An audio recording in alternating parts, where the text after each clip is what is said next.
Hello, everyone. My name is Taewon Yoon. I'm the General Manager of Global Publishing at Super Evan Co. So, this actually is not my first talk at the esports conferences.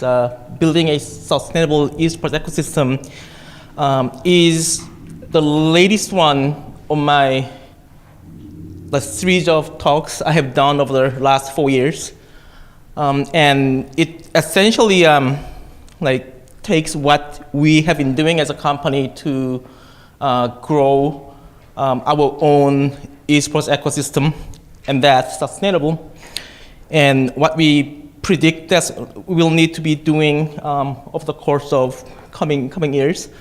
So, and then it sometimes covers, how we view, Esports as a company views esports as an industry as well. I'm from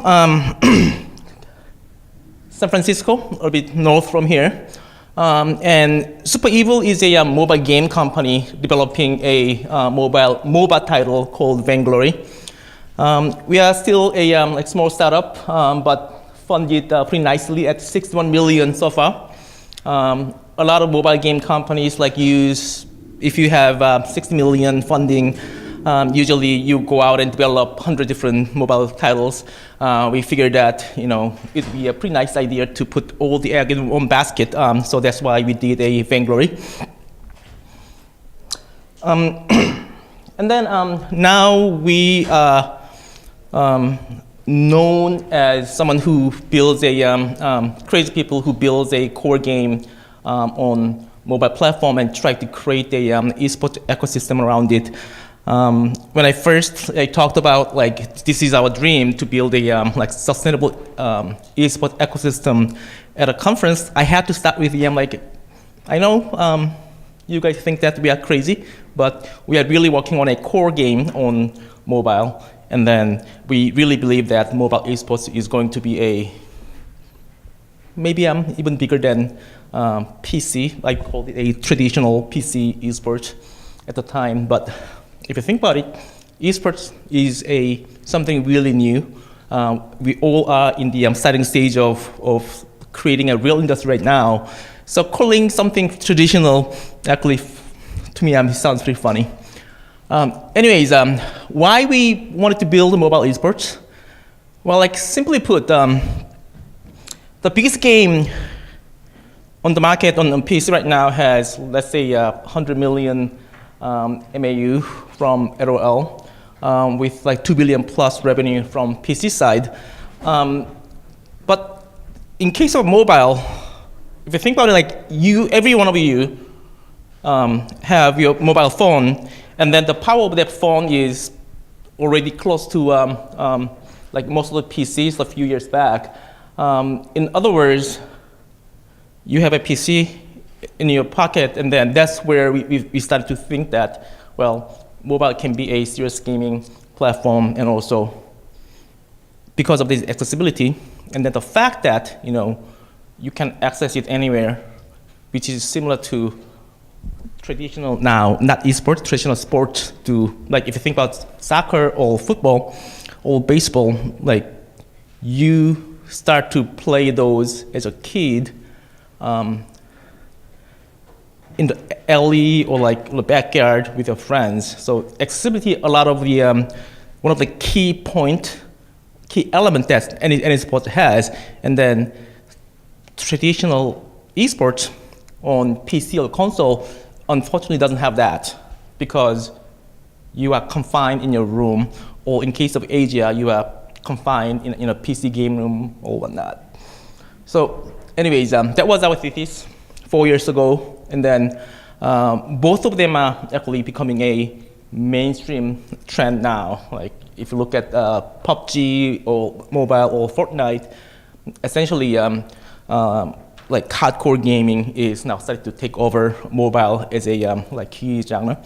And then mobile esports is also really booming. You may not feel it in US or Europe right now, but it has already become a mainstream trend in in Asia, and it is moving into Western world as well. So I'm gonna show you. So this is our game. Vainglory is sort of the only mobile game that has a global presence as an esport. Like we had 6 different regional, meaning like different league in 6 different continents. We started as a 3v3, which and then early this year we launched the 5v5. And then all our esport effort is in the process of switching from 3v3 to 5v5 right now. And for those of you guys who doesn't know Vainglory yet, I'm going to show you how it looks like.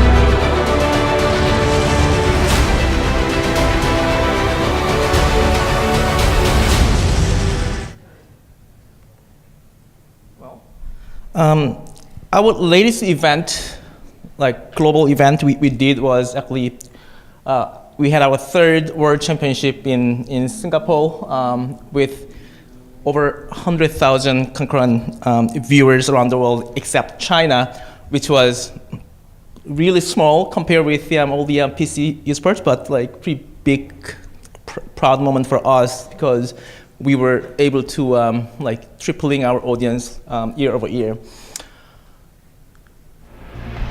This is what event looks like. Hello, Singapore!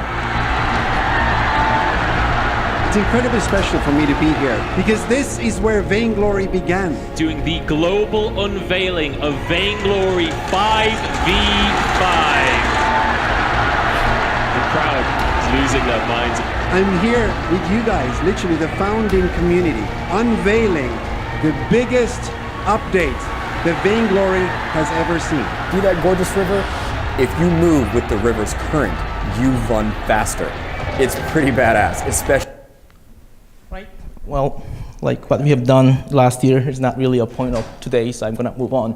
So, moving into enough of us, moving into the real topic of esports. So, everyone here, this is actually the second time I'm speaking in a esports only conference, which is pretty cool, because usually esports has been the smaller section of a game developers conferences. So this is the question I always ask people: like, future of esports is bright than ever? Yes, I think so, but at the same time, unlike I have been saying for the last 3 years that esports will be becoming a big thing over the next few years, now I kind of feel that we're in a bubble. So many of you should have seen this graph, how bubble works out, and I do think that we have gone through the quite a bit of years of build up, and now we are going into a little bit of maybe a little bit delusional state, mainly because one key aspect of the bubble is that you build up a lot of hype and investment and whatnot without actually having a correct business model, and that's, I believe, that where we are. So I'm kind of worried about having too much of a hype around esports, having too much of an investment in esports without having a robust infrastructure. That's what I worry about. But the thing is that, at the same time, we will go through this process. I've been starting with my time at Blizzard, working on StarCraft 1 and World of Warcraft and that. It's been a really small, from the beginning, back in 1997 or 8, when we first released a StarCraft 1. Esports history has been 20 plus years, but it hasn't been a real industry for a while. And I think that we are still not there yet. But we will, and then I think that this is actually one of the process we will go through. So it's fine. So why? So who has the true sustainable ecosystem is the key question I'm keep asking everyone. No one does. So when I talk to some investors in China, investors in South Asia, US, a lot of them asking me like, so how is esports value chain, and then who makes money? And I said, well, that indicate again. So when you have investors that doesn't have a clue of an industry and invest, that's another sign of bubble, by the way. So, well, it may be the case that some of the Riot Games, Blizzard, or like Valve, even they actually don't see much of the profit. Like they are spending more on building esports ecosystem than they are earning from as a revenue. So, by the way, this is my dog. Looks pretty cute, right? So, this is last year when I was speaking at esports conference back in London. One of the organizers asked me can you do a impromptu stuff? So I said yes. Can you put in your dog animal in your slide? I said okay, I'll do it. And then this is what happened in 10 minutes. Right. So getting back to a little bit more seriousness. So yes, there are a lot of different participants in esports ecosystem.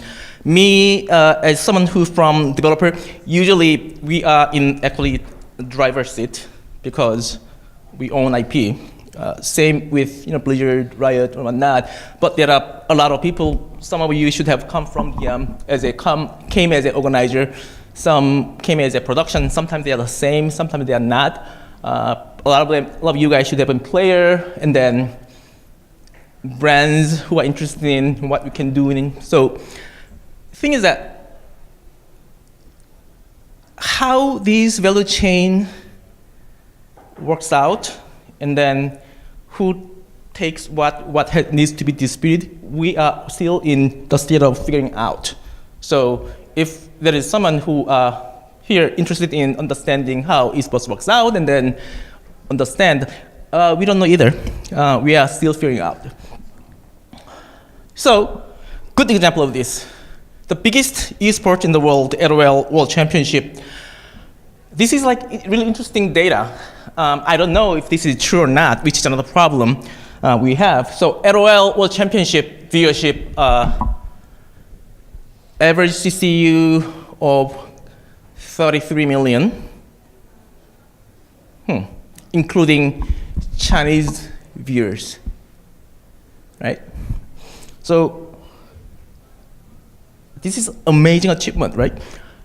Super Bowl had 120 million viewers. So in other words, LOL's World Championship reached 1/4, 25% of Super Bowl.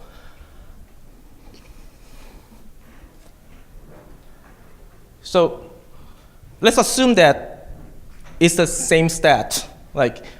One of the problems with Chinese viewers number is that it is a lot of times pre-exaggerated, so no one really knows what numbers are true in China.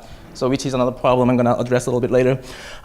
Anyways, so if we believe that number really is the number, then Super Bowl's revenue, one-day revenue from Super Bowl was known to be $400 million US.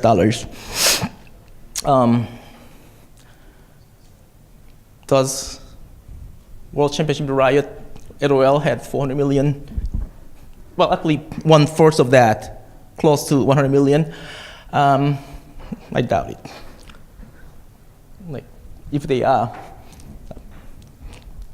good for Riot Games. But the thing is that that would be 5 to 10% of their annual revenue.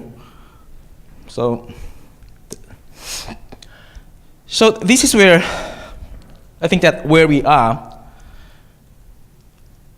So I'm not going to talk about the production or nitty-gritty details of how esports are done, because actually I think that you guys, some of you guys here, probably know a lot more about how to do a amazing event, or play. I used to play pretty good, but not anymore. So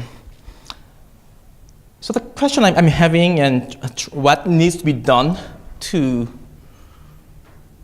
change the situation from everyone is doing with passion to a system or ecosystem, how we can have all the participants to make money so that people can, have esports as a real job rather than spend your 2-3 years of your time as an enthusiast and then go away a little bit. So, it may have sound like doom and gloom about esports, but actually it's not, because I think that we have achieved a lot. And then what I'm gonna just want to talk about is that what are the remaining tasks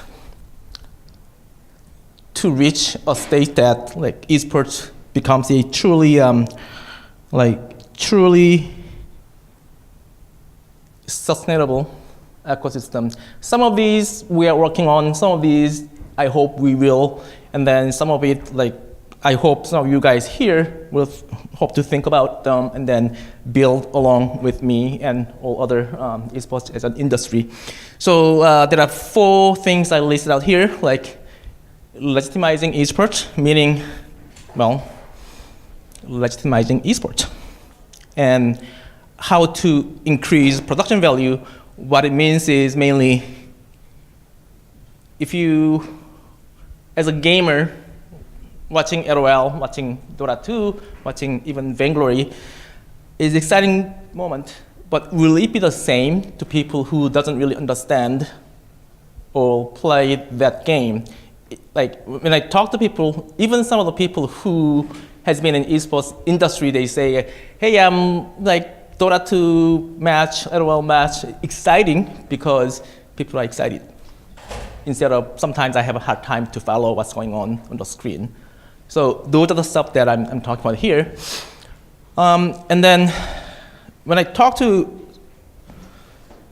people in esports industry, sometimes we became a little bit arrogant, saying we are certainly disrupting a TV as a media.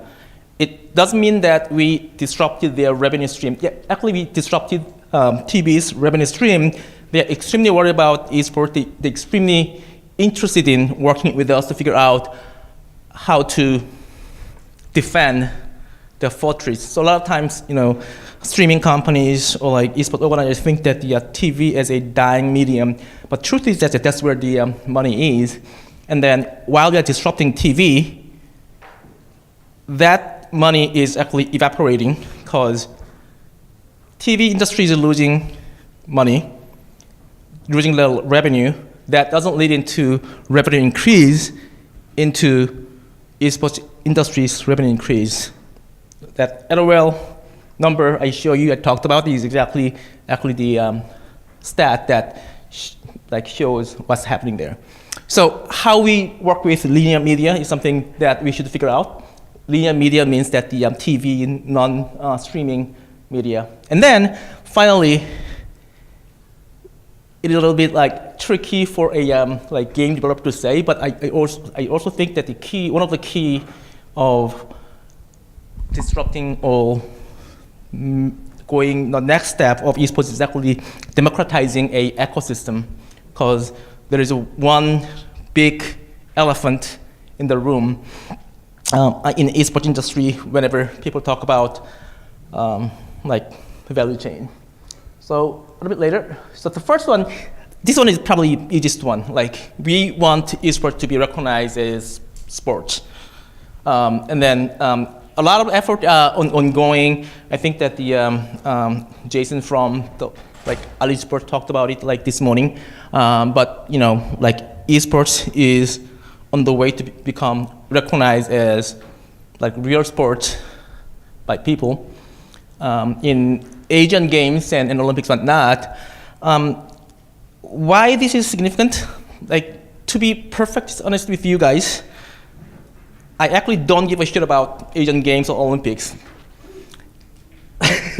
Sorry.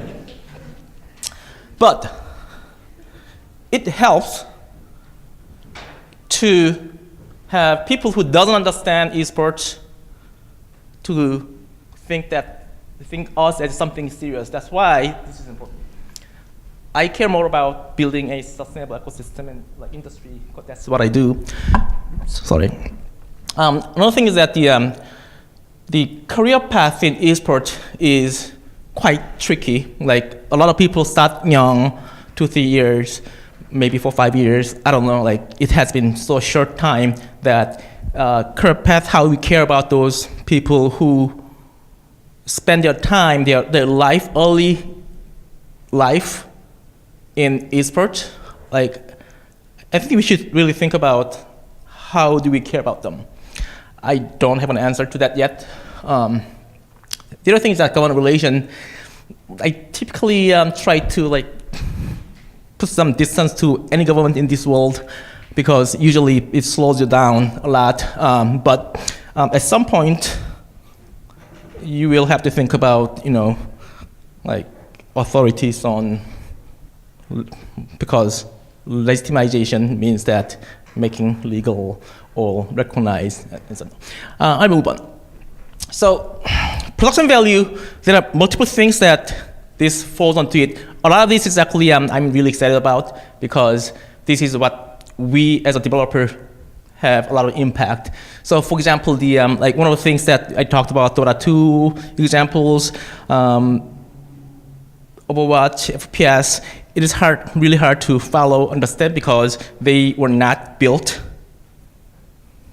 with esports in mind when it was developed. Esports, the sad truth is that it's not gonna change, because esports is being made, it's not built as a game, built from the beginning.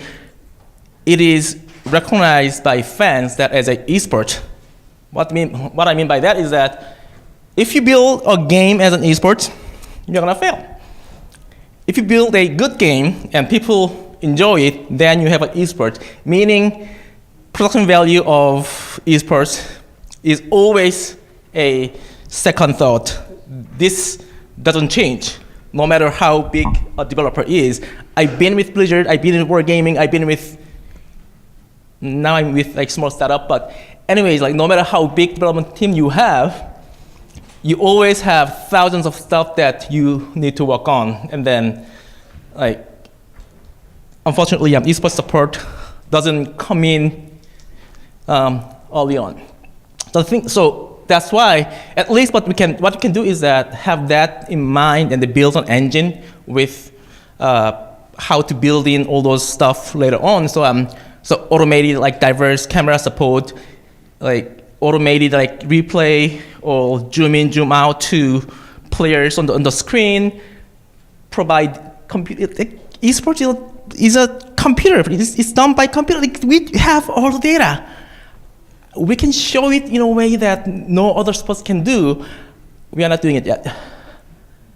So there are a lot of like stuff that needs to be done on the engine side, game engine side, spectator client side, and also a lot can be learned by working with like sports production people.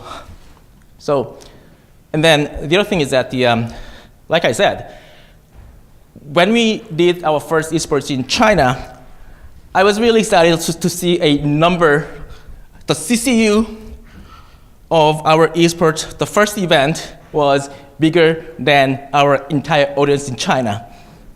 So, and then I was like, what the fuck is going on? Sorry. So, and then I learned that a lot of those are not real numbers. No one knows real numbers.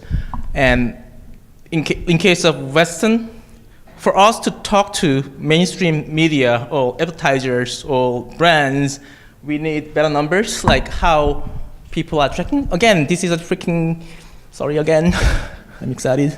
So this is a computer-driven stuff. We can track all the numbers. We are not doing that well, so something we need to work on. My time is almost up. I'm gonna, again, deeper integration is TV, and also something we have not done that well was integration of the game itself, how we do it, how we work with the esports organizers, another thing that I'm thinking quite a lot. And then on top of that, esports integration to the game itself, and then organic integration with the brands who will actually be the funding partner for esports is another thing that we need to think about a lot and develop. So finally, so the elephant I mentioned is that if you really study how things are done in esports, how things work out, you realize that, well, you don't have IP if you're not a developer. So no matter how much investment you make as a developer, I can take it away anytime. So as I go through and look into, this is something awkward to talk about as a developer, but one thing clear is that if IP, if there is no competition, if there is no investment without opening up IP, democratizing IP, really growing esports from a niche to mainstream gonna be really hard, because when you monopolize something, you know what happens. So how to do it? I don't know. It will be something, I think that will happen over the time. Anyways, so this is a big question I have. And I also keep thinking about how I can do it as a IP owner for our game. But there shouldn't be right answer. This should be also tried out in different ways. So, but I think that this needs to happen. And then recognize and embrace regional differences. This is really one of the key important things that so when I'm in US, as I go around different part of the world and realize that actually esports has been developing in a very different format and sentiment and as a different industry. A lot of people only understand what's happening in their corner of the world and then don't recognize what's going on. Understanding regional differences, how to embrace it, and after that, figuring out what is the right approach for each region. Do we standardize, whatnot? Something that needs to happen. Finally, I hope that we focus on growing pie instead of growing your share. So finally, sorry, this has been a really long, I didn't plan, but another revolution is happening right now. So I've been talking about mobile will be the best esports platform ever. Now I try to realize that actually PC and mobile and TV, so all platforms are actually converging. In the next few years, you will see a lot of this. I'm not going to talk about too much about it, but you hear it first.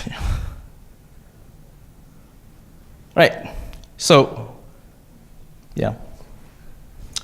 Esports is not thinking out of a box because we don't have a box. We don't have anything. So let's not confine, let's not define esports as something. Let's explore. And that's where the fun is, I think. That's why I think that game industry and esports industry are interesting place to be. Thank you.